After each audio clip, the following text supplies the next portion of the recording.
how can we negotiate with one, difficult people, and how can we negotiate with the top echelon or the powerful people? Yeah, very interesting question.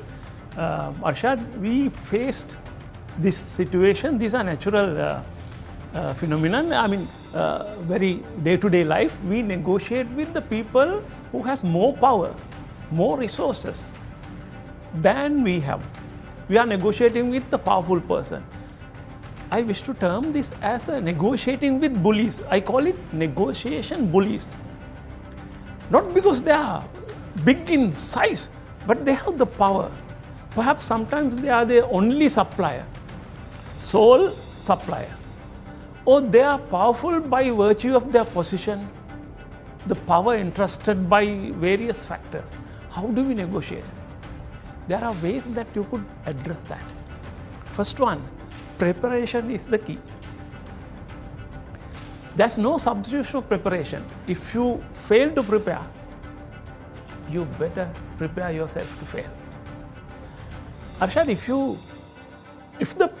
your negotiating counterpart is, let's say, 100 power, 100 times than you have to spend 100 times more for the preparation. More you prepare, more you are equipped, and more you are ready to handle that situation.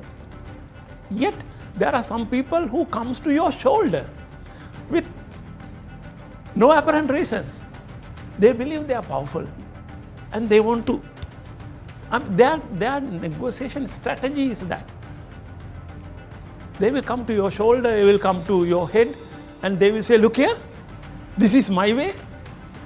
Either you like it or not. This is the last price, take it or leave it. If you don't accept, you will not do business in this market. Have you ever negotiated people like that? I have met. I call them negotiation bullies. There are few techniques that you could handle. Number one, don't react. Bullies expect the other person to react. Don't react. Play cool. It's easy to say, difficult to do. To do that, you have to get yourself prepared. Information-wise, material-wise, and mental-wise, psychologically. You have to get prepared. The moment you opt to not to react, you take the power away. That's one way. The next technique was again introduced by my guru, Professor William Ury. He says, go to the balcony. This balcony is a metaphor where emotional calmness, where if you have to try to go to that place, then if someone is blackguarding you, trying to exert undue pressure, threatening you, Arshad, this is it.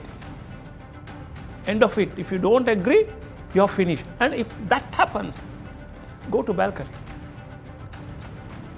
You must be able to keep Arshad in that place, take a higher mental level, calmness, and observe you negotiating with the powerful person.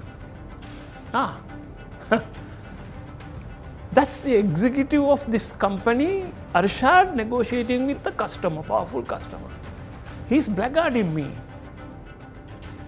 I think I shouldn't respond. There must be a reason for him to be so upset. Is there a genuine reason? Arshad, this is not easy, but you are taking yourself to the different level and you are maintaining the calmness, and you can observe the moment it happens.